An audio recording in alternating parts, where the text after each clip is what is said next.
And we are live. Thank you all so much. That's first chiming in for our latest episode here at Rangers Review, episode 31. And, I can't complain when it comes to that number whatsoever. But again, we have plenty to discuss today. A little bit more of an open Q&A if you guys are listening through the live stream on YouTube. And if you're listening wherever you get your podcast, we appreciate you chiming in no less. So, of course, we will first be breaking down everything there is to know about the New York Rangers starting their player development camp tomorrow at the time of being live here on this Thursday earlier in the day. At least for me, it's in the evening for Steven out in Ireland right now. But we'll be breaking down all these prospects, what the predictions we think are going to be, and also taking a look at the Libor Hayek signing that happened this past week, a couple more things with the Rangers, and then just really opening up a Q&A to everyone that's currently chiming into the live stream. So without further ado, Steven, how are you doing today, my friend? Doing good. It's an exciting time to be a Rangers fan again because the season's almost upon us. And by the season, I mean preseason, which for someone who follows prospects is just as exciting as the regular season. Yeah, no, absolutely. And something that already the first comments that we have in the chat are talking about captaincy. I'm glad they brought it up because it has been reaffirmed as well. And I think we could talk a little bit further on in today's episode that the Rangers do intend to assign a new captain this year, which is at least, for me, it's exciting because even though that captaincy role doesn't necessarily have anything dramatic for the club or it's a huge game changer, it's still something that, especially from a fan perspective like myself, I enjoy, and I'm sure that you do too, to a certain extent. So I'm looking forward to it, but no less, let's deep dive the New York Rangers development camp. And again, guys, if you're just chiming into the stream, we appreciate you being here. Smash that like and subscribe on, and we will of course be taking questions towards the end of the show for a larger segment of a Q&A. But yeah, so initial reactions here to the actual situation for the Rangers, if you guys haven't seen already. If we go here in the live stream, we will be showing it, but we will be listing off every single player. But you see, we have Morgan Barron, Will Cooley, Jaden Gruby, how you pronounce his name, Carl Henriksen, Patrick Kodorenko, you know him very well, Ryder Korzachek, Brody Lamb, Michael O'Leary, Brennan Othman, that I know that we are excited to see as well, Ori Panyunemi, Matt Rempe, Justin Richards, Austin Rochef. How do you pronounce Austin's last name? Rushev. Okay. James Sanchez, Evan Verling, Alex Whalen, Zach Berzola, Zach Gutierrez. Then we have Zach Jones, Niels Lundqvist, Tarmo Ronanen, Matthew Robertson, Braden Schneider, and Hunter Skinner are all of your either forwards or defensemen. And then the goaltenders, we see guys like Talon Boyko, Dylan Garan, I'm feeling fairly comfortable about going forward for the Rangers. That's a potential goaltender of the future.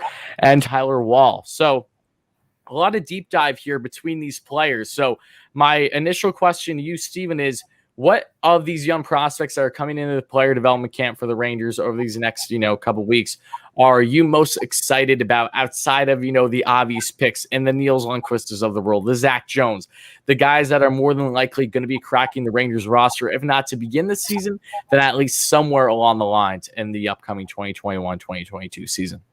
Yeah, I think it's important to mention also the comments by Chris Drury today. He did a press conference. Molly Walker, Stevenson, what's his first name? Colin? Is it Colin Stevenson? Colin, yes. Yeah, Colin Stevenson, Molly Walker. They tweeted about it today. They were able to ask Chris Drury some questions, and there were some interesting remarks in there that we'll get to in a minute when it comes to addressing the physicality that I want to touch on. But looking at the prospects, Drury said that he's very excited about Niels Lundqvist, how he plays on the power play, that he skates really well, and he expects him to make the team. And I expect the same thing. The other player that should be a lock for the team, in my opinion, is Morgan Barron. In the 10 games he played last season, I think Morgan Barron showed more than enough to convince me that he's done in Hartford. Does he play? I don't know. The left wing is pretty crowded with Lafreniere, Panarin, Kreider, and Sammy Blais, who we got in the Buchnevich trade, of course. Who I feel like gets, overlooked a lot. I feel like it's easy for me to honestly forget about Sammy Blais. Yeah. There hasn't been much coverage on him whatsoever. Yeah, I think that will come once preseason starts and we can actually see him in a Rangers jersey. Barclay Goodrow is a much more interesting case because he just won back-to-back cups with Tampa. He was traded for a first-round pick previously, so there's already a story there. Whereas Sammy Blais he also won a cup with St. Louis in 2019, but he's a bit more of an under-the-radar acquisition. So Morgan Barron will have his work cut out for him in preseason. There's also the center position. Chris Drury said that he sees Morgan Barron and Philip Hedl as centers. I think the battle with Kevin Rooney for the fourth line center spot is an easier one to win for Morgan Barron than the battle with Sammy Blais for the left wing spot on the fourth line. So it's interesting to see what's going to happen there. The other guys, of course, that I'm very excited about, Zach Jones, Hunter Skinner. I'm really interested to see what he does because he made the move to the ECHL last year, played for the Utah Grizzlies, and then finished the season in Hartford. I think he's an underrated prospect. I'm not saying he's going to make the team out of camp, but in a year or so, we'll never know what's going to happen. It's good to have a guy like him in the pipeline. I think Justin Richards will battle with Morgan Barron for that fourth line center spot. Justin Richards made his NHL debut last season. And Justin Richards is a very mature, responsible two-way forward. Exactly what you want from a fourth line center. He reminds me a little bit of Dominic Moore in that regard. Okay. So there are, of course, some futures that are in the prospect camp, like Brennan Hoffman is probably not going to make the team out of camp. Will Cooley is probably spending the season in the OHL. Ryder Korzak in the WHL. Brody Lamb at the USHL. So we have these prospects, like scattered around several leagues. And we haven't even talked about the college kids who aren't allowed to attend this prospect development camp because of NCAA regulation. That's a great point.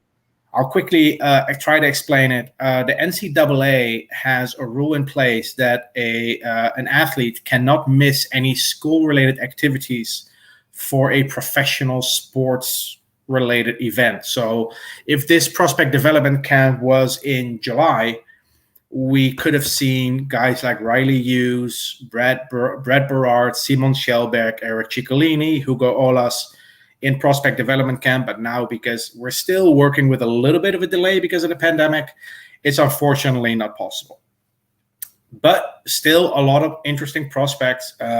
If we just look at this year's draft, Jaden Gruby or Groob, I have to figure out how his name is pronounced because announcers pronounce it as Groob, but I've heard some people pronounce it as Grube, so I'll look into that. Ryder Korzak, both in the WHL. Brennan Hoffman was a first-round pick, of course. Brody Lamb, I already mentioned. And then you have a couple of guys from last year's draft. Braden Schneider, for instance. Evan Vierling. Evan Vierling is a very underrated prospect. You've been speaking pretty glowingly of him since the Rangers drafted him last year. Yeah, and Evan Vierling was a fifth-round pick, but I think he shouldn't have dropped all the way to the fifth round. For the Rangers, it's perfect. They had a pick in the fifth round, and they traded 2 seventh-round picks for another fifth-round pick, and they came away in the fifth round with Brett Berard and Evan Vierling. Brett Berard, we've all seen in the World Juniors. A couple of people have followed him in college. Very exciting player. But Evan Vierling is an interesting one as well. He was the second overall pick in the OHL priority selection a few years ago behind Quinton Byfield. And not to cut you off quick, but in regards to Berard, he's one of those players, correct, given the NCAA status? Yes, he plays for the Providence Friars, so he's prohibited by NCAA regulation to join this camp. Gotcha. Yeah, because he's one of my favorite prospects. If you probably know by now, but I always have a hankering for smaller statured wingers. It's just something I've always been accustomed to, given my stature, and Matt Zuccarello is my everything. So between Ty Ronning when he came up and having his 60 goal plus season in his final year in juniors, even though that Ty hasn't amounted to much at this point, I still always appreciate him. And now Berard, people were calling him a buzzsaw. He looked fantastic in juniors. So I'm very curious to see what he's going to do. So once his time can come to be with the Rangers, I'm very much looking forward to it. Yep. But yeah, circling back to Evan Vierling, was drafted by the Flint Firebirds, Brennan Othman's team. They played about, I think, 20 games together in 2019. Brennan Othman, also a second overall pick in the OHL priority selection, behind Shane Wright, who is the projected first overall pick in the NHL draft next year. Evan Vierling was traded to the Barrie Colts. And he did really well in his draft year, but last season he didn't play because the OHL canceled the entire season. Same thing with Will Cooley. So I'm very excited to see Will Cooley and Evan Vierling, how they recover from a year without hockey. And then other guys that have been a little bit in the organization a little longer, like Tarmo Reunanen, who made his NHL debut last season, of course. Lauri Pajuniemi, the other Finnish kid who came over from TPS this summer, signed his entry-level contract. That's exciting. Carl Henriksen. I know there's a little bit of a what's the word? Fans have gone a bit cold on Carl Henriksen, if that makes sense. Let's put it this way. Unfortunately, and you would know this firsthand, nothing kind of went right for Carl this past year. Look, the Rangers drafted him in 2019. They kept him in 2019 at age 18. They kept him around very long in preseason, prospect development camp, Traverse City, and then training camp, all the way up to the preseason games. And I distinctly remember this because in September I was supposed to drive to Graz in Austria to see Henriksen play, but he wasn't on the team because he was still in New York. So there was already this familiarity and this confidence in Henriksen by the organization. Then he went to Sweden, and for a player of his stature, he's a small player. He's not overly physical. He's a typical playmaking center.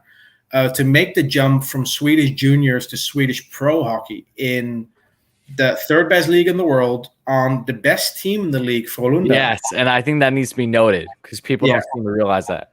It's difficult. And I've said this on Twitter a couple of days ago, but I think the overall consensus regarding Carl Henriksen would have been a lot more positive had he not suffered an injury a year ago before the World Juniors.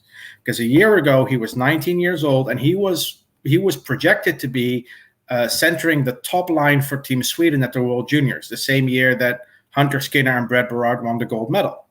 Unfortunately, he suffered an injury, so he couldn't play.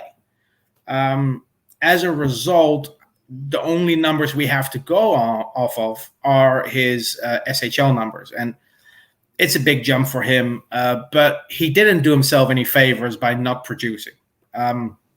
He played on a line with Joel Lundqvist and what's the other guy's name? Max Friberg, I think. It's a good line, and his two line mates put up points, but he didn't. And it's a bit of a red flag, but he's still young. He's only 20 years old. Signed his entry-level contract. It expires in 3 years, so the Rangers now can invite him to development camp. Only they cannot have him play in Hartford because he has a contract in Sweden until 2023. But he's a guy that I hope really stands out, especially in prospect camp. Like the development camp roster is mostly guys younger than him. Guys like Brennan Othman, Will Cooley. The only guys that are older than him are the undrafted free agents, Richards, Kodorenko, Rushev, Morgan Barron, who was drafted in 2017, Tarmo Reunanen, drafted in 2016. So everyone, and Lauri Pajuniemi, he's also a year and a half older than Henriksen. Everyone else is either his age or younger. So he should be able to really make an impression in this development camp. Yeah, no, that's fantastic. And for me, it's funny because I asked you, which ones are you most in favor of that maybe aren't the big names, and then you go and you break down every single name perfectly. So thank you for that. So now, for me personally, hold on. The one thing I want to add here, because I haven't talked about the goalies yet. Okay. There's Tyler Wall, who we all know. He went to college, UMass Lowell for 4 years, played in Hartford for a season. And then we have Dylan Garant, who we drafted a year ago, and then Talon Boyko this year. Garand and Boyko, both from the WHL. I think Dylan Garand is a guy with a lot of upside. If I had to put money on one of these three to make the NHL and become a starting goalie in the NHL, it's Dylan Garand. Now, do you know what the reasoning behind Olaf Lindblom not being here is? Lindblom? How do you pronounce his last name? Olaf Lindblom. Yeah. It's a little bit of a gray area, Kalle Väisänen from Finland is not there. Jaroslav Kmalars, who plays in Finland, he's from the Czech Republic, he's not there. Jakub Ragnarsson, who plays in Sweden, is also not there.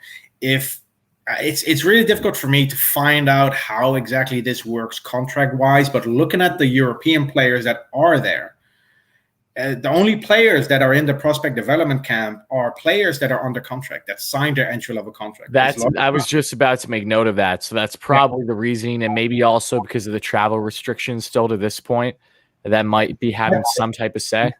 Yeah, and normally when players are drafted, even European players, they from the draft go straight to prospect development camp, which we always have in July, like end of June, early July. If that's the case, a kid like Jaroslav Kmalars or Kalle Väisänen can actually attend prospect development camp because their season hasn't started yet, but their season's already underway. If they're not under contract with the Rangers, it's probably difficult to get the team's permission or to arrange the whole situation. So Pajuniemi, Lundqvist, Henriksen, these are the guys that played professionally in Europe last season, and they're all under contract this season. They all signed their entry-level contract. Yeah, and I wanted to say, too, for me personally, among these players, and I know that I think I've been hearing a slight echo through this recording, so my apologies to people that are, say, listening wherever you get your podcast. The audio is slightly off. We'll make sure to fix it after the fact of this recording, however, but appreciate everyone in the live stream right now, everyone saying hello in the chat and sharing their thoughts. For me personally, there's a couple players that stand out to me. Obviously, I'm so excited about Niels, but I'm going to push him out of this conversation right now. Zach Jones is still up there for me because I love Zach Jones. Lauri Pajuniemi is actually one of, if not the guy I'm most excited about, just because I've seen plenty of film for him. I love his power play presence, and a guy that even after a significant injury over the past year and a half or so has bounced back quite nicely. And now he's looking to make his debut now in North America. Assumably he's going to be starting the year with the Hartford Wolfpack. But he's a guy that I have a big eye on because he's been absolutely lighting up Liga for a couple of years now. And he's one of those prospects that, most people don't even consider in the top 10, at least the past couple of years. Or they just have him, lingering between, 9, 10 and out, when in reality, he might be a sleeper pick for the Rangers within the next couple of years to really help them out in their bottom 6. So I'm really curious to see how he's going to do. Some others as well. I'm excited to see more on Morgan Barron just because I didn't get to watch a lot of games for him last season towards the end of the year. I just given my schedule. So I'm curious to see more on his play here in the development camp. I am aware, however, that Vitaly Kravtsov is not part of this because according to Chris Drury, he feels that he's already taken that next step when it comes to actually the amount of games he had last year in the shortened season with the Rangers. So that's a plus, at least knowing that, he's obviously a lock, like most would figure, to be in this lineup in the top 9. A couple other guys I'm excited to see is Brennan Othmann, just see what that first-round pick, what type of impact, if at all, he's going to make. Another guy that I feel like, is going to get overlooked a little bit. And to be quite honest with you, guys like Matthew Robertson and or Braden Schneider, even Hunter Skinner to an extent. I know you're big on Hunter Skinner as well, given the development he's had over the past year. But Matthew Robertson is a guy I've been viewing highly of now for really since he's been drafted. He was deemed as really a first-round talent that fell out of the first round. The Rangers secured him, and I'm curious to see what he's going to bring in this development camp. Then you have some other picks as well. Ryder is very interesting to me as well. Forward that was drafted this year for the Rangers. Will Cooley, I kind of know what to. I feel like I kind of know what to expect with Will, but I'm awfully curious for the most of these guys. But if I had to pick, say, top 3 right now, starts with Lauri Pajuniemi. Then I'm probably going to go with Matthew Robertson, and a third, I might honestly go the lengths of saying even Ryder Kors. Is it Korzak? Korzak. There you go. I think I said Korzak earlier. I don't know what the hell I'm talking about, but no less. Those are my kind of top 3 that aren't the typical that I think most Ranger fans will be picking.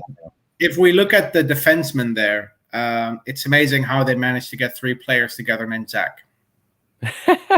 It's funny you bring that up because that's how I felt, because for me covering the Mets on my New York Mets channel, as they've been playing the Miami Marlins. Coincidentally enough, they have 2 to 3 players in their actual lineup with the last name Diaz, and they have 3 players with the first name Jesus. So I'm just going back and forth this entire time with all these connections. It can really be a tongue twister after a while. It's like the Rangers appointing captains whose name is Ryan. So I guess Ryan Lindgren next. Yeah, I mean, look, to be quite honest, if Lindgren was more seasoned than what he is on the Rangers right now, I don't think it would be outlandish whatsoever to suggest he could be captain material. If he was, say, a vet on this team for already, say, 6 years, right, and doing what he's doing consistently as a massive shutdown defenseman, yeah, I mean, I think he checks off the box, to be quite honest with you. But yeah, looking at this development camp roster, some interesting omissions, in my opinion. Vitaly Kravtsov, I expected him to be on there, but Chris Drury said that they wanted Kravtsov with the first team players to have him skate with them, skate with guys like Panarin, Zibanejad, which makes sense. But on the other hand, he only played 20 NHL games. So it wouldn't have been super crazy to have Kravtsov in the development camp roster. He's younger than some of these guys still, and I know he played an entire shortened season.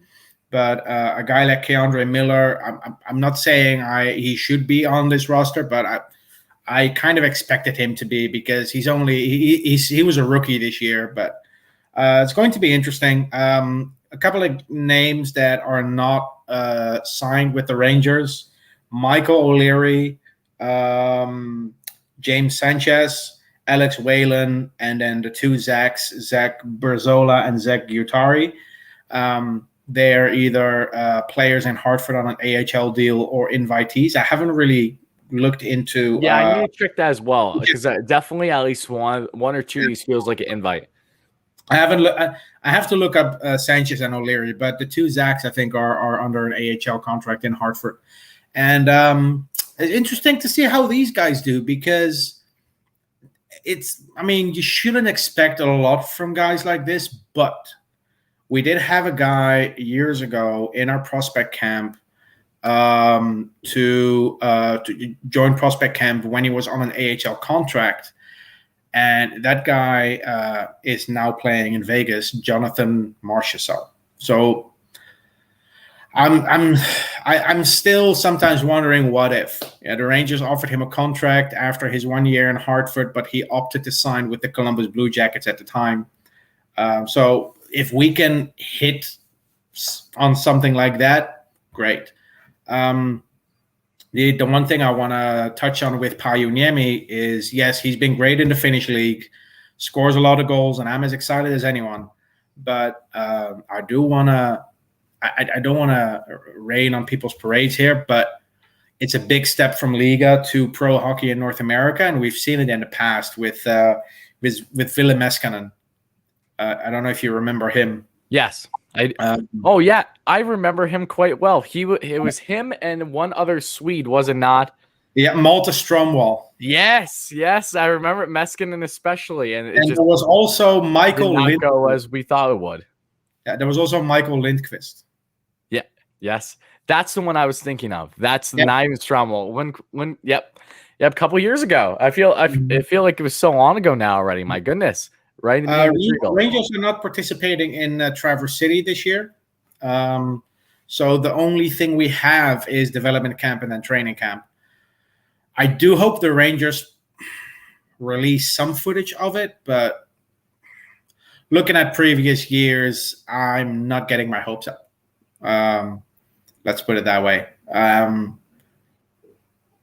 They usually post like 20-second videos that someone records with a smartphone behind the net. It's not great. Oh my God, it's garbage. You would think, or not to get on a little wordy rant here, but we're going to do $1 billion organization would do a better job. You would literally to this point still the number one most valuable organization in hockey according to Forbes. Yeah, and they can't even get a damn camera on the ice. Remember we used to get streams every now and then of games, and it felt like a blessing. Now we're just scratching at the bit, and with all these protocols, it's probably even less likely. remember like Traverse City 2 years ago with Kako, where he was destroying the opposition. He was skating circles around the Minnesota Wild, not just the defense, but all 5 players. He was going in circles, and then he scored.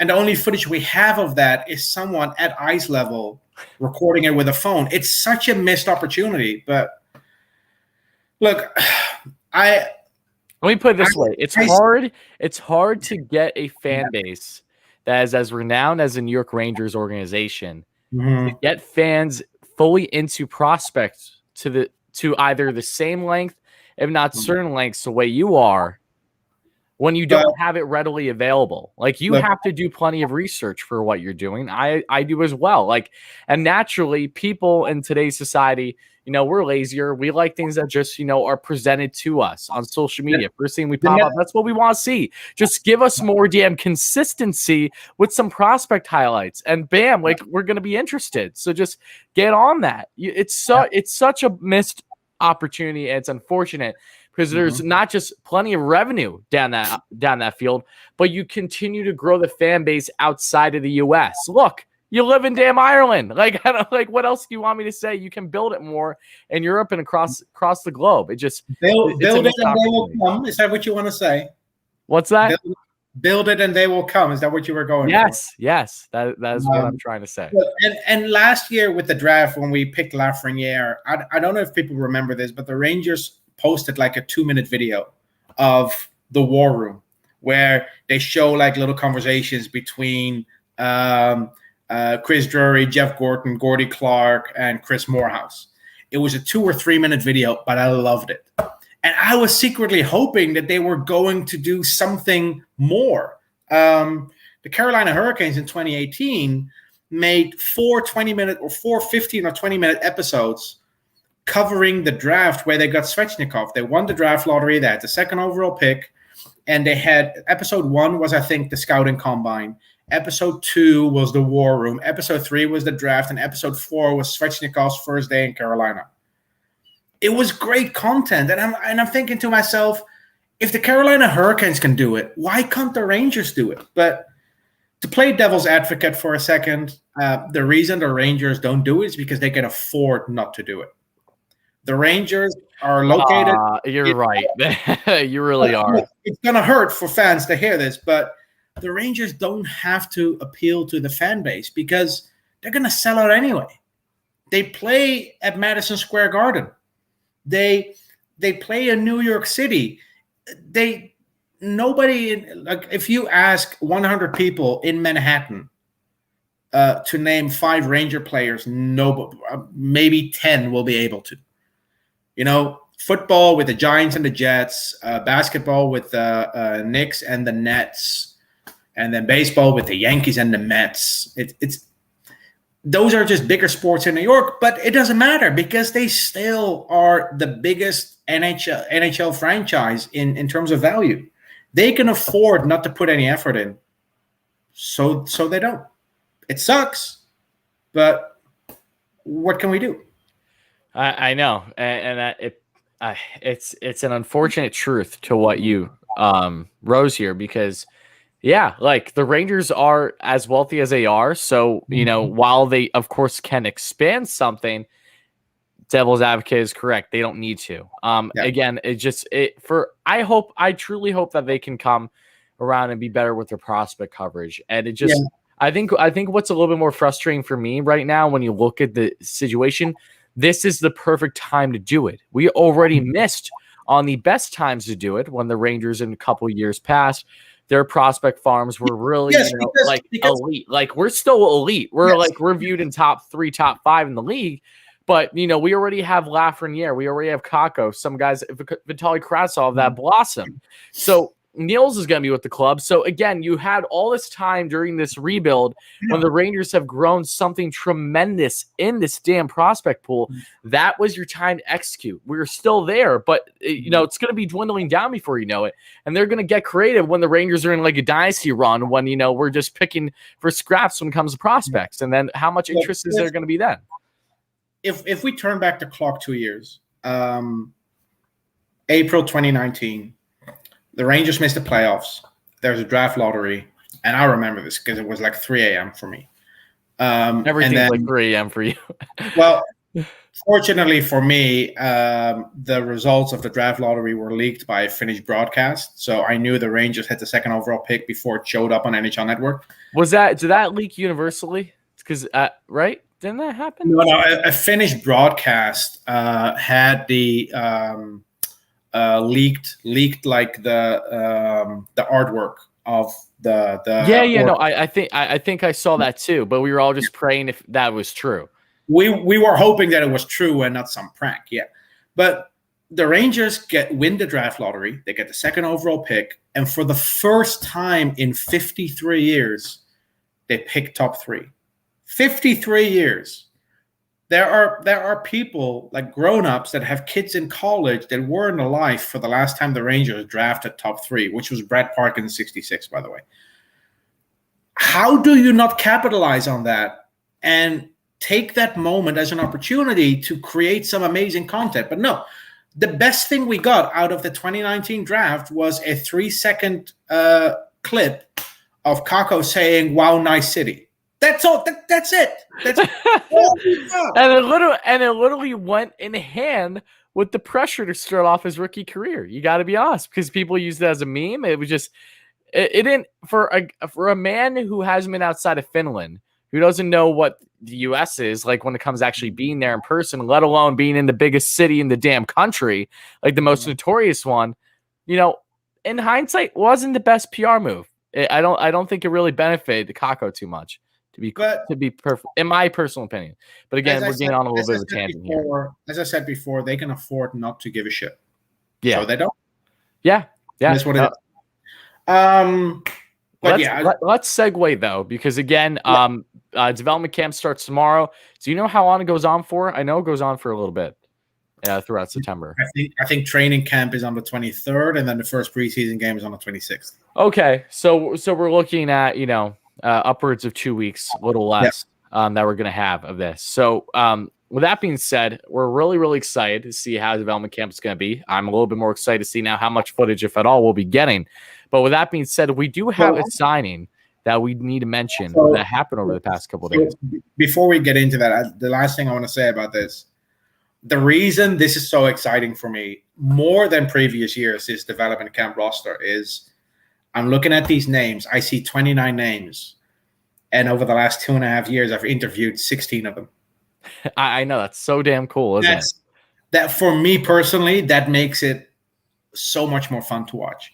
Guys like Kodorenko, Richards, Rishev, Rempe, Pajuniemi, Cooley, Korzak, Lundqvist, of course, Reunanen, Skinner. It's so much fun to watch for me because I've spoken to these guys. I've had the privilege of asking them questions and sharing that with the fan base. So, yeah, this is probably an image that I'm going to keep around for a long time.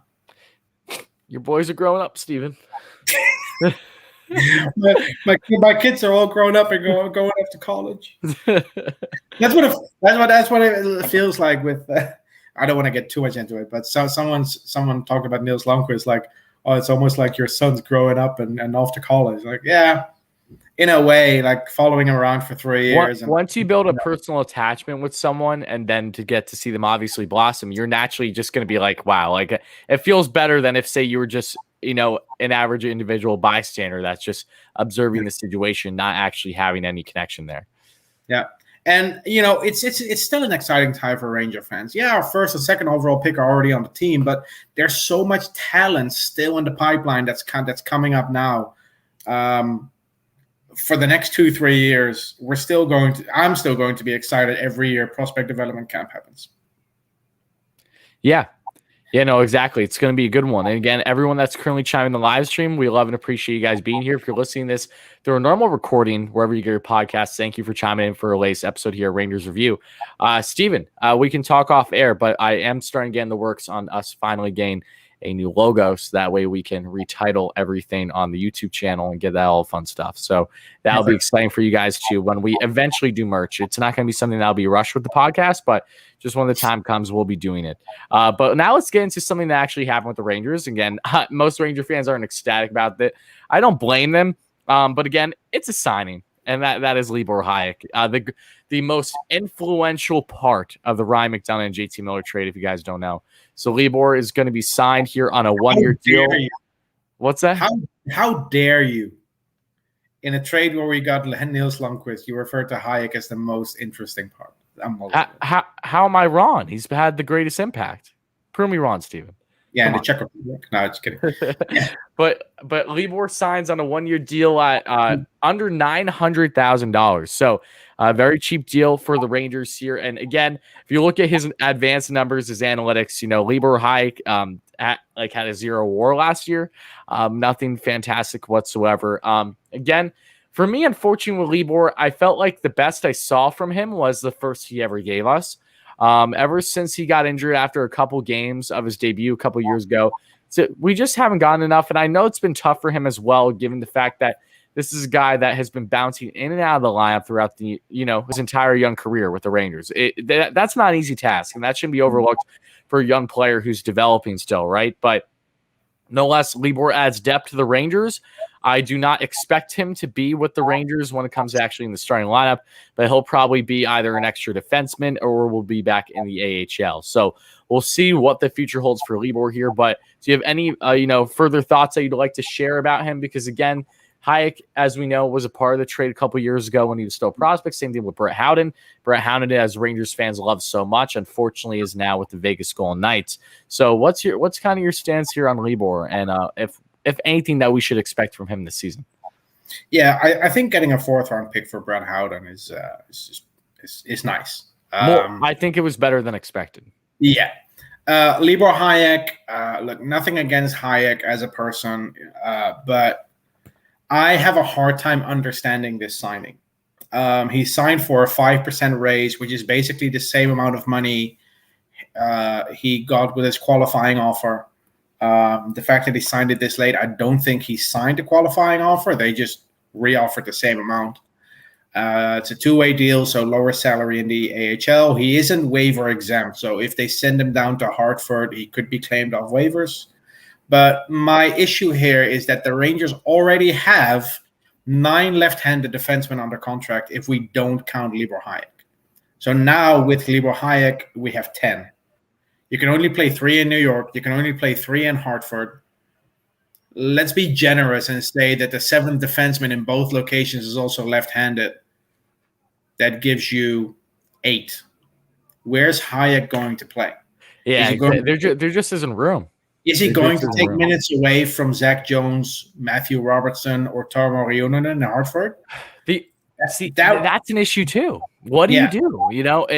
I know that it's never a bad thing to have depth. It's a good thing to have more guys in the way you know what to do with. But this is one where you want to make sure it doesn't infringe on the start of the pro careers of these young, promising guys that fully are expected to have a ceiling, a million times higher than Libor at this point. Look, and I could at least understand if you say, listen, we don't know what these kids in Hartford are going to do. We're signing Libor Hayek as a safety net. In case the rookies struggle in Hartford, we can play him. But we already have Anthony Bitetto and Jared Tenorti, who one of those is going to play in Hartford. So where's Libor Hayek going to play? I just feel like this was a signing that didn't make any sense. And people say he was an RFA. I get that. But sometimes you cut your losses and you move on from RFAs. Not every RFA needs to be re-signed. Ryan Gropp did not get a contract even though he was RFA. Brandon Crawley this summer was RFA. They let him go. Sometimes you cut your losses. And I think Libor Hayek, I think the Rangers should have moved on from Libor Hayek.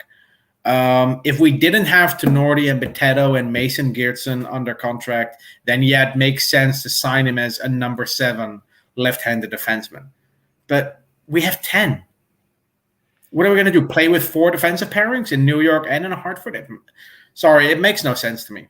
I think what we should do is play a hypothetical Russian roulette, and whoever gets it, just has to get traded off for whatever the best offer is right away.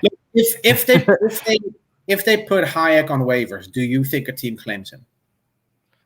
No. Maybe. So maybe. But you're looking at the bottom of the barrel, obviously. And a lot of these teams might be bottom of the barrel, but they have really young, promising prospects that are in this very similar situation, the Rangers, where they need to make sure that they're getting time in their affiliate. So if they wouldn't be with the team. So I don't know. Again, Libor at this point in his career, he had 4 points in 44 games for the Rangers last year, 2 goals, 2 assists. Throughout his career, he has 7 points. He has 10 points in 77 games, so just under a full season. And he has a -1 plus minus. Yeah, that's really all she wrote for the 23-year-old. 6'2", 203. We'll see. Again, nothing to be ecstatic from, just another buy the Rangers have right now. But I'm not going to, get upset about it. We'll just see how the Rangers utilize him and go from there, right? Yeah. All right. And it's not a signing that's going to ruin the Rangers season. I don't want to go that far. Worst case scenario, his impact will be in Hartford. In a negative way. He would take minutes away from Jones, Reunanen, or Robertson, which I really do not want to see. But sounds like a typical Rangers season for us fans to be upset about a young player not getting the proper development time. And I think now they're on 50 or 48 contracts. There's a 50 contract limit. So that's also something to take into consideration. But, who knows? Maybe there's got to be a trade where they trade away 2 defensemen, and I mean if they trade away Jones and Reunanen, for instance, I'm not saying it's going to happen, but if that's the case, then there's a spot for Libor Hayek. But the way it stands now, in my opinion, he's probably 8th on the depth chart on the left side. You have Lindgren, agreed, Miller, Nemeth, let's not forget him, Jones, Robertson, Reunanen, Potato, then Hayek, then Tenorti, then Geertsen. That's how I would rank them as a depth chart on the left side. Yeah, and I think that's really accurate. So in a nutshell, we'll see what Libor Hayek does, and I'm glad you brought up the trade aspect too, because it shouldn't be something that's overlooked either, because again, the Rangers have a lot of young assets. They have more than what they know to do with right now. So and this isn't talking about Jack Eichel. This goes for any type of trade scenario that will benefit this club for the future during their assumed run over this next 5 to even upwards of a decade. So it's going to be curious to see how they utilize things, but that's where you can maybe, try to put 2 things together, see, okay, maybe they will part ways with some of these guys because they have so much depth here. Maybe that's where a situation where Libor finds himself making sense on this 1-year deal. Again, we don't know for sure. It's just something to keep an open mind about. But I would like to first thank a couple massive donations here during the episode on YouTube, and Uncle Freddie with a $20 donation. Thank you so much for that, my friend. That means a lot. We appreciate your support. And same thing with Davis Douglas with a $50 donation. So thank you so much for that as well. Big donos. I saw you guys, they were commenting in the chat, how do I donate? Someone explain how to donate, and they dropped them. So thank you both so much for that. We really, really appreciate your support. We love doing this podcast. And again, just thank you both kindly. Really, really does mean a lot to the both of us. And I see a lot of people talking in the chat right now. So I'm going to check right now. I really don't think there's any more that we have to really discuss for the Rangers other than gain into, in-depth Q&A for the next 15 to 20 minutes. So how does that sound with you, Steven? Sounds good to me. Oh, okay. Beautiful. All right. Fitting that big donations today means that we also get a big Q&A time. So to everyone chiming in the chat right now, we appreciate you guys being here. Feel free to ask away, because I think something that a lot of people are going to ask about is the captaincy situation. And while we can do a whole separate segment on that, let's just go in hand with the Q&A, because people have been talking about this entire one. If you're listening right now, you've probably been wondering the same thing. What is next for the Rangers when it comes to captaincy, right? So I'm going to first give my address, because I saw a lot of people talking, not in favor of Kreider being captain, people being in favor of Kreider being captain. I'm going to just tell you all to buckle up for when Chris Kreider is captain, okay? So if you're against it, embrace it now so you're not as upset when it happens. And this is coming from someone that is not against Chris Kreider being captain, but I feel like we talked about it endlessly, that a captaincy is not based on solely your performance on the ice. If that was the case, then every single star player, the best player for every single club, would be captain. There's a reason why they aren't. Well, exact my point. Artemi Panarin is not going to be captain. Mika Zibanejad, awesome player. But am I sold on Mika being captain? No. Could it happen? Yes, of course it could. I won't be against it if it does. But you have to look at, one, how tenured of a Ranger Chris Kreider has been. Is that contract pretty? No, it's not. Most Ranger fans, including myself, don't like it. Rightfully so. But I've been saying this for a while now. Chris Kreider is what Anders Lee is to the Islanders. That is, in my mind, how he's going to be portrayed here with the assumption he becomes next captain. So I'm sorry if you guys don't like it, but I feel pretty damn confident that Chris Kreider has been with the team so long, who's had all this playoff experience and success with them. Yes, I know he's streaky. Yes, I know he's not the best player in the club. And yes, I know that his future doesn't look like he'll really be with the Rangers throughout the entirety of that contract, which makes it all that more realistic that he'll become captain, damn it, especially in a scenario where he's traded at some point in that deal. So, Steven, what's your take on this right now? Yeah, there were a couple of names in the last decade or so in the NHL who captained the team when they weren't the team's best player. Dustin Brown lifted the cup twice for the Kings. He's such an odd player. Have you seen the numbers Brown's been putting up lately? Yeah, it's so weird. Not to get off topic, he had a really good season actually. Yeah, the one you mentioned, Anders Lee, is a good example. Mikko Koivu in Minnesota was never really his team's best player, but he was their leader. And the captaincy debate is not as tiring as the Eichel debate. So I'll get into it a little bit here. Personally, for me, I don't really care who wears the C on their jersey. It's something that fans care more about than players. But if I look at the conversations I've had over the years with guys in the organization, with players in the organization, I've spoken to people who work close to the team, and they all mention Chris Kreider and how his dedication and his leadership and the way he mentors the younger players, how that really stands out. It's nothing but a positive feedback that I hear. Yeah. And, when I talk to 5 different prospects, and they all say the same thing.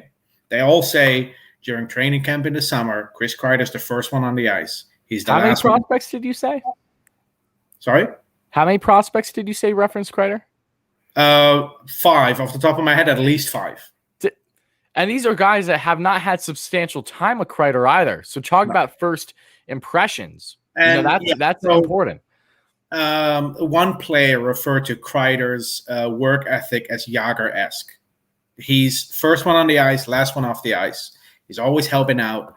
During the offseason, he mentors these kids. He invites them over. He trains with them. He really looks over them. That's what you want from a captain. When I look for a captain, I don't look for the player that scores the most goals. I don't look for the player that is the best one on the ice day in, day out. Of course, there are examples like Sidney Crosby, Connor McDavid. They lead by example. Yep.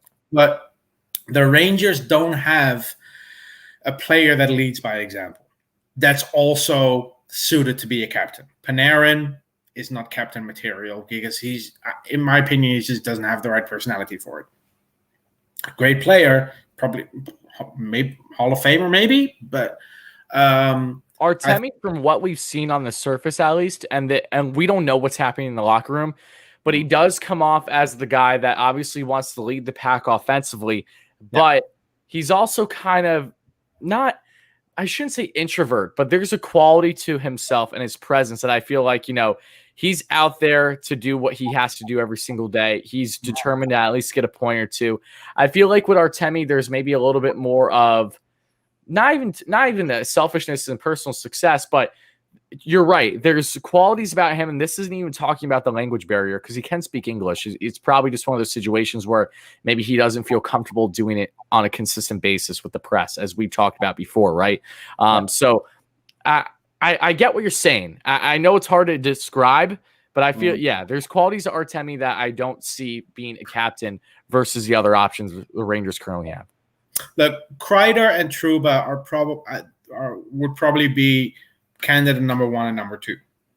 their contracts aren't ideal. So that might be something that prevents Drury and Gallant from going, okay, we don't want to give the captaincy to a player who's not going to be here in 3 years.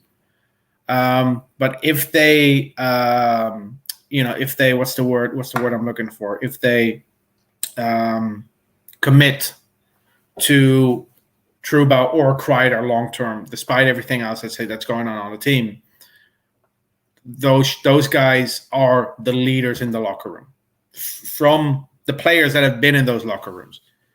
I think if you look at someone who's going to be on the team long term, the one that really stands out to me, even though he's still a teenager, is Alexis Lafreniere. Agreed. I agree with you on that one. Man, that would take some balls from the Rangers, though. I feel like to anoint him captain. Is Lafreniere ready to be a captain? I mean, I don't rule it out. Gabriel Landeskog in Colorado, he was named captain when they had Ryan O'Reilly, Matt Duchene, Paul Stastny, and Minal Hayduk still on the team. Those players were on the team when Landeskog was given the captaincy in Colorado. And he is considered, a decade later, he is considered one of the players that exemplifies leadership. Leadership is not something that comes with being the best player on the ice. Sure, sometimes the best player and the best leader are the same, but it's not necessarily the case. Look at Brian Leetch when he was captain for the Rangers. Great did that really work out? I don't think so. Ryan Callahan and Chris Drury were better captains than Brian Leetch. They weren't better players. 100%. They weren't better players. They were better captains.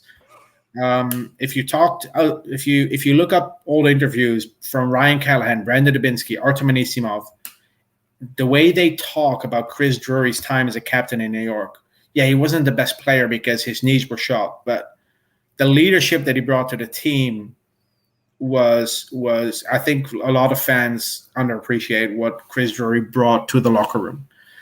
That is what you look for in a captain. If your leader is also your best player, that's a bonus.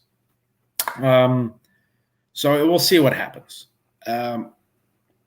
Who decides on the captaincy? Is it the general manager? Is it the coach? Because I find it interesting that in 3 years of David Quinn behind the bench, we didn't have a captain. Was that a David Quinn decision or was it a Jeff Gorton decision? I think it's a GM decision from what Chris Drury alluded to, what we heard earlier today, because they said that, yes, we want Gallant to get in there, and get comfortable with everyone. But the fact that the Rangers still have such an adamancy to put a captain in, you'd have to wonder on maybe this is a point that Drury's trying to make with the lack of leadership, if you will, the lack of someone to actually point to and help guide the club in previous years, especially last year between the Wilson situation. I think this is just further the Rangers trying to make a statement that they want leadership.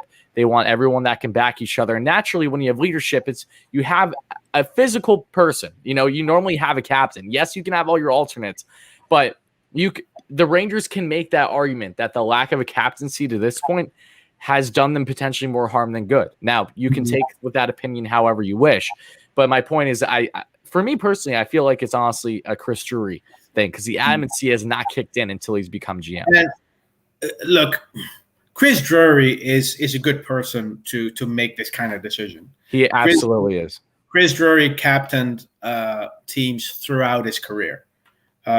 So he knows what it takes. He knows what's expected from what responsibility comes with having that letter on your jersey. One last thing I want to say about this is, and this goes against Trouba and Kreider. 2 years ago, 2019, I remember Jeff Gorton saying, the reason we have not appointed a captain is because our future captain's not on the team yet.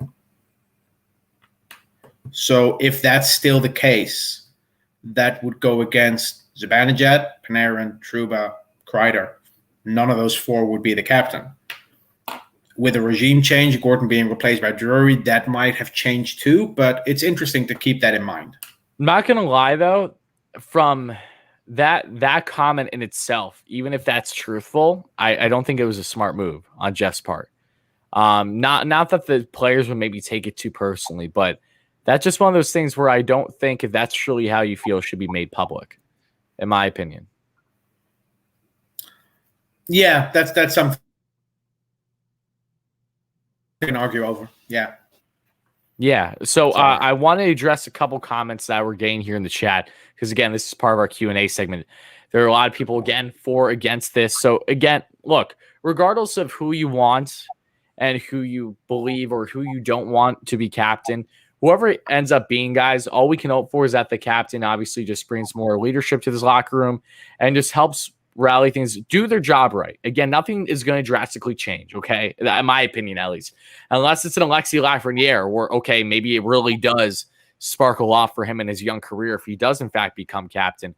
Outside of that, I really don't see, there being too much drastic options otherwise, with Kreider being a veteran in this locker room, having so much playoff experience. Yes, he's streaky. Yes, he's not the best player on the ice, but it's the qualities he brings off the ice as well, how much he's given back to not just the organization, but what he does with the younger developing players. For me personally, just from an outsider's look, if I was in the shoes of a teammate in that locker room right now, if we had a captain, I would prefer personally it to be a guy that has no problem helping out every single one, no matter who you are, no matter what position you are, giving you the proper advice and to help lift you up. Kreider's also a guy that is not afraid to defend his teammates. Maybe he's not doing it to the same extent as Trouba because Trouba's very hard-nosed. He's not afraid to get in there.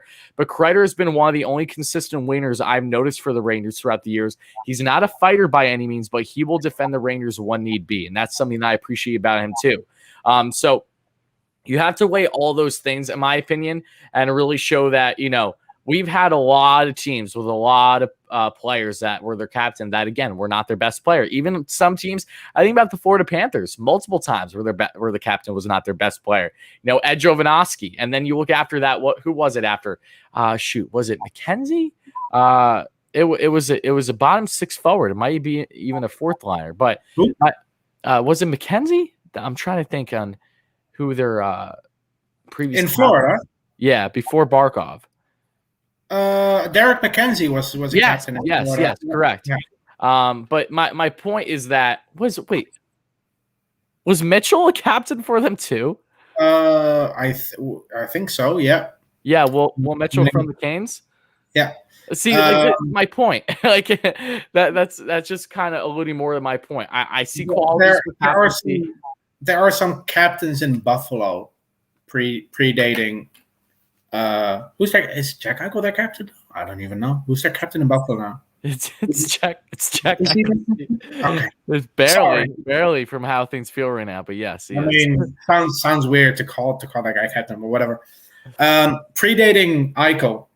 Let me quickly look this up, by the way, because I'm very curious now, because there are some weird names in their captaincy. Okay, let's go to Hockey Reference. By the way, I this is not a paid ad or anything, but if people really want a good site, to dive into stuff, hockey-reference.com is amazing. Hockey Reference, Hockey DB, Cap Friendly. Those are your friends for Hockey. Yep, 100%. I'm on Cap Friendly as we speak. Let's go to Sabres history and then captains. Here we go. So prior to Jack Eichel, they had Brian Gionta. Oh, that's right. Steve Ott, Thomas Vanek, Jason Pominville, Greg Revay. Vanek, yeah. Pominville was a good captain. I think Pominville had that captain. Pominville was a good captain, I think. Yeah. Briere, Drury, when you go further back. But yeah, they had some captains there that weren't your typical top six or top pair guys. The one guy that was part of that group with Pominville and Vanek, who never ended up becoming captain, I don't think was Waugh, right? Or Roy. Yeah, is it Waugh or Roy? It depends. Is he American? Is he Canadian? Or is he French Canadian? I think he's. Is it which Waugh or Roy is it? Is it Derek? Derek. I think that's Derek Roy then. Okay. But looking at the Minnesota Wild, Mikko Koivu. He's from Ottawa. Yeah, it's probably Roy. Mikko Koivu for years. Nick Schultz in 2007, 2008. Pavel Demitra, good player, but I mean, was he like a Panarin, Zibanejad level player for them? No, but he was still their captain. Yep.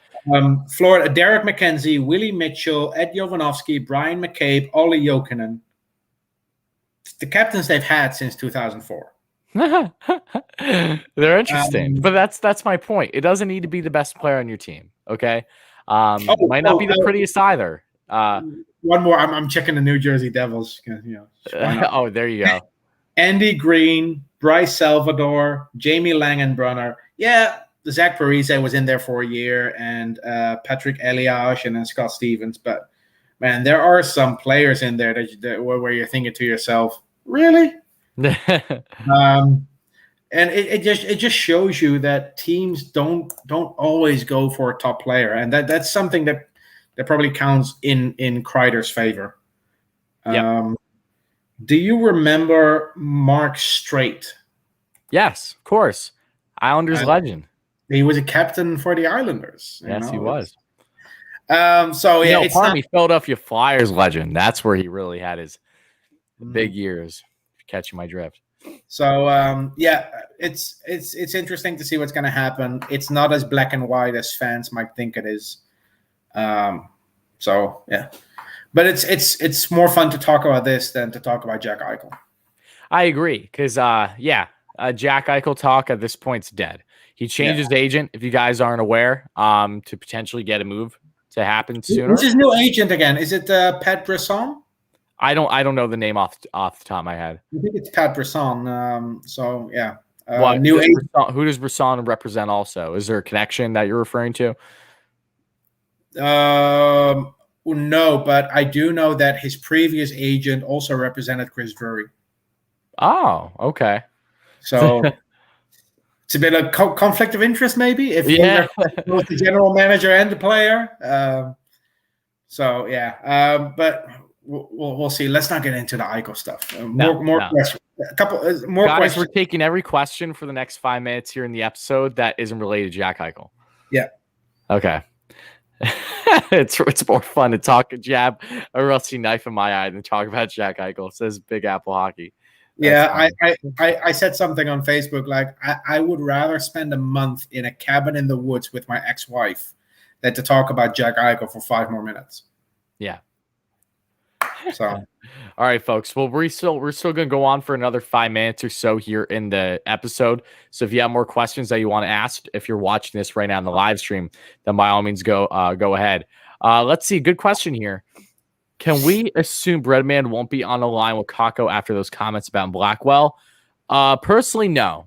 I don't think that's going to hold any stock at all. What about you, Steven? I don't think Kakko will be on Panarin's line, but I think it will be for different reasons. I think Panarin and Kravtsov is a better fit, and I think Lafreniere and Kakko together is a great fit. And we saw Lafreniere and Kakko last season when they were centered by Philip Hedl. Yep. Now they're going to be centered by Mika Zibanejad. So I think based on Kakko as a replacement for Buchnevich makes sense. Kravtsov playing with Panarin makes sense. I just really hope the third line is Kreider, Hedl, Goudreau. That's depth. That's depth, baby. That's what I like. If that's your third line, this is a playoff team. Because if you probably remember, but in 2014 when we made it to the Stanley Cup final, do you remember our third line? Wait, in 2015? 2014 when we made it to the final. Oh yeah, it was Pouliot, Brassard, Hagelin? No, Pouliot, Brassard, Zuccarello.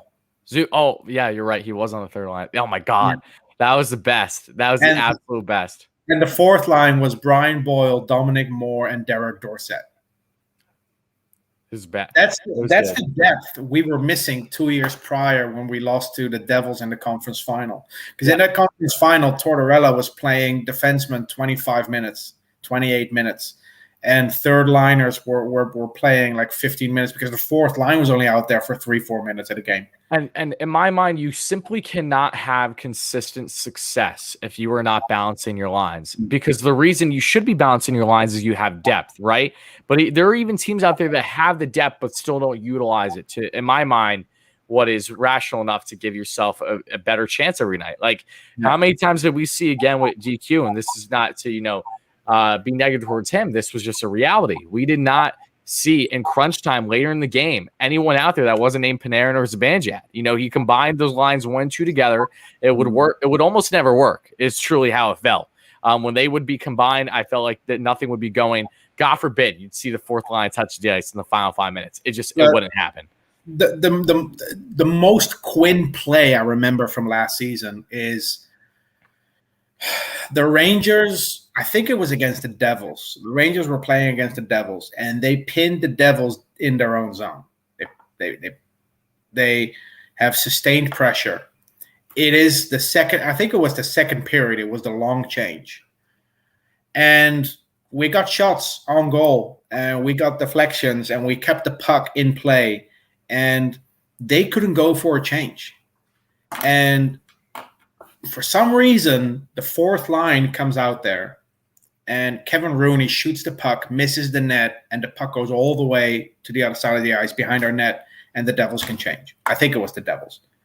That, to me, was such a David Quinn play, because sustained pressure, it's sustained pressure for a minute and a half, and it resulted in nothing because you put the fourth line out there. The fourth line shouldn't be out there in that situation. Agreed. No, once the puck leaves the zone, sure, put the fourth line out there to chase the puck and, control the game in your own zone. But, man, that was such a David Quinn play. You're 100%. Look, I don't even blame Kevin Rooney. I don't expect Kevin Rooney to hit the net with 95% of his shots. He's not that type of player. I don't blame Kevin Rooney. I blame the coach who put him out there in that situation. Yep. I agree with you. So here we have a couple more questions here. Ghostway, who's actually a big supporter on Ordy NYM, says, I'm new to hockey. What major things should I know? That's a tough thing to answer, Ghostway, and only because there's so much. I'm the same guy who actually taught ice hockey, the basics, in a college class. What was it? A speech class? I had not speech, just public speaking class a couple years ago. And that was a lot to cram in, like, what was it, a 5-minute segment? So I would say just do your natural research, Ghostway, if you want to be a Rangers fan, which I'm assuming you want to right now. Do your easy research, but hockey is very simple to understand. Simply just watch some highlights, watch some quick breakdowns. There are a lot of actual people that do great breakdowns on just naturally all the easy steps of hockey on YouTube. So definitely check it out. I would highly suggest, just because if I went over everything right now, we'd be going on at least another hour. And with the way Steven loves to talk with me too, it would be another 2 hours. So it would not end anytime soon. Yeah. But just watch games. That's it. Start with watching games, because we can talk about the rules. We can talk about how things work, but the easiest way to learn is to just watch games. When there's a penalty, the ref will explain it to you. The announcers will go over it. Easiest way to get into it. Yep, 100%. You just got to keep watching. That's all I did. I didn't do any research when I got into hockey. I just watched, asked my dad questions, and then bam. You watch games for a year, and then a year from now, if you watch our Rangers review and you have questions, we'll go into the details. But the basics, you just learn by watching them. Yep. All right. Another comment here from John D. Lee. Tomas Hertl would be an upgrade. As crazy as this may sound, for what you would have to give up to land Tomas Hertl right now, he would not be an upgrade. I would say I would honestly say stick with Ryan Strome. Do I think Hertl has a bigger upside than Strome? Potentially, yes, I do. But given their point production, Hertl, I have it pulled up right now, is 43 points in 50 games last year. Ryan Strome, as we know, had an awesome year as well. Hertl's season high was back in 2018, 2019, just under a point per game, 74 and 77 games, including 35 goals, 39 assists. He has not replicated a season like that since. He's been more really in that 40 range. He's dealt with injuries too. But Hurdle's one of those guys. I would love him on the Rangers. I would love it even more, though, if it was a depth situation. If, say, you had Hurdle in the second spot, maybe Ryan Strome moves down to the third line, one of those situations. But I don't see that happening. So I like Hurdle a lot. I will never forgive him for doing that disgusting goal and getting the Hattie. I believe in his rookie year on Marty Biron and literally make him retire right after. But outside of that, I think Hurdle would really be something special for the Rangers if it's not a Ryan Strome situation, however. Martin Biron retirement night in San Jose. I will never forget that night. That's the season we went to the damn Cup too, I believe, because that was the first because year. Cam Talbot took over as a backup then. Yes, and that was the first year from renovations. That's why we had that long West Coast trip to start the season, like 9 straight games, I think. But do you know who the backup goalie was in the Stanley Cup final in 2014 for the Rangers? Because it wasn't Cam Talbot. Cam Talbot was injured.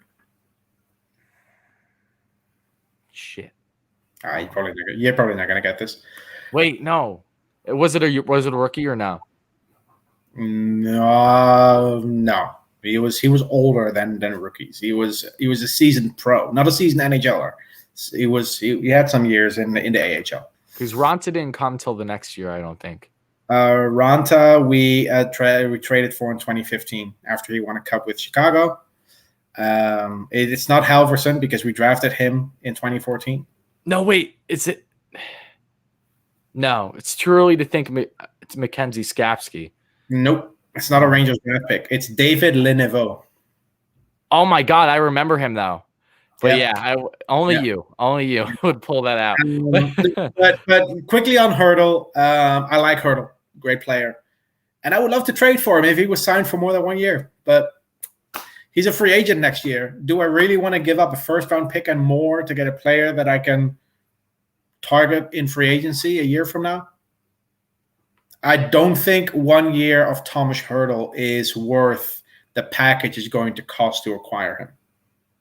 Correct. I agree with that. Yeah, that's the whole point. Ryan Strome, we'll see what the future holds for him, but he has not proven to be, out of this lineup unless you trade for a bigger name center that can give you significant more production than him. It's just simply not worth it for how the Rangers' current roster construction is.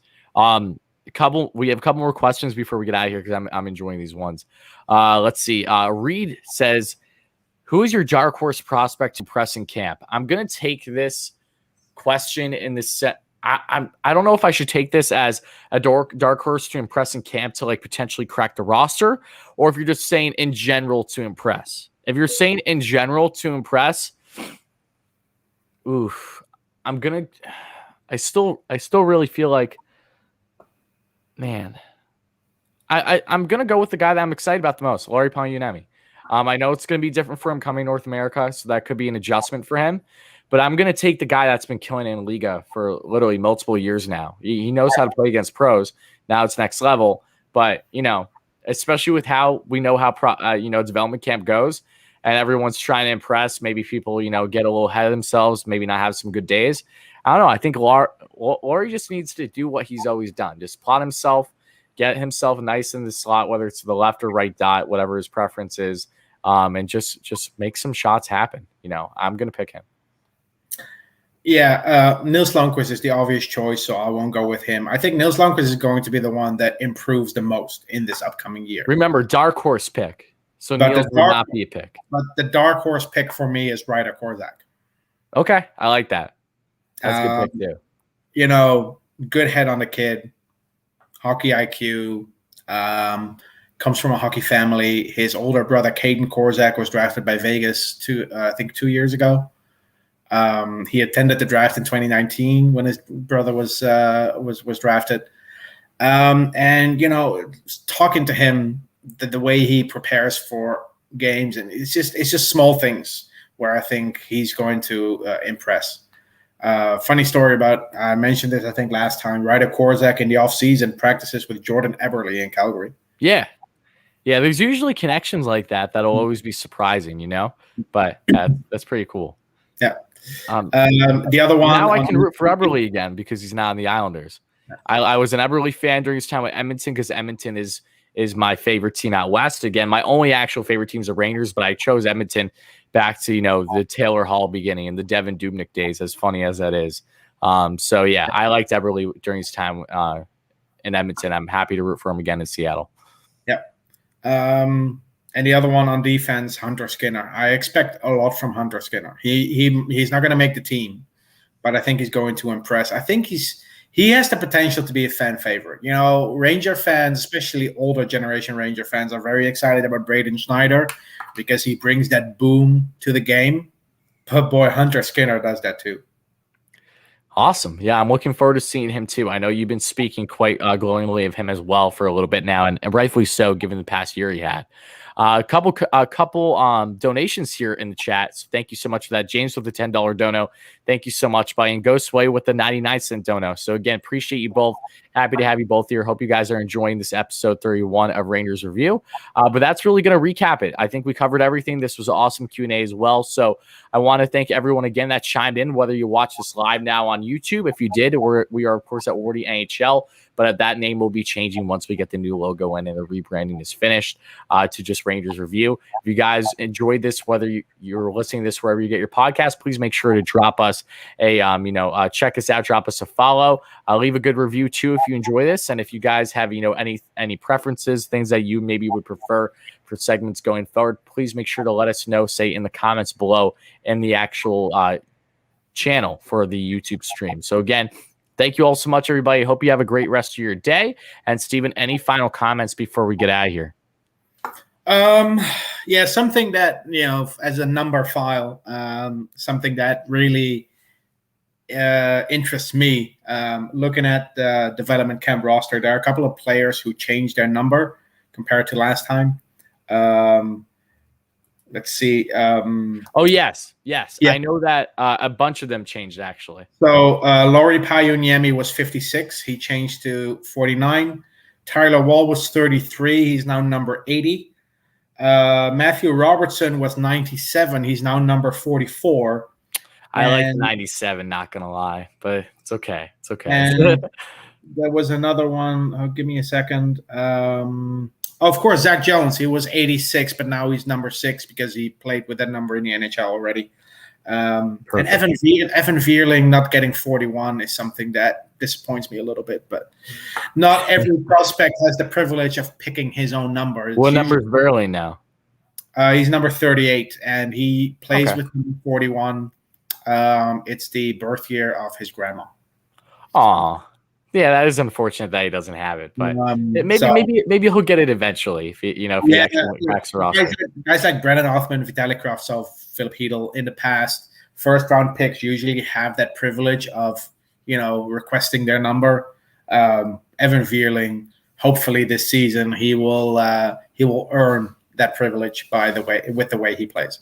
Yes, I wholeheartedly agree. So again, awesome segment, guys, of Rangers Review. Definitely check us out. Leave all the good comments and fun stuff.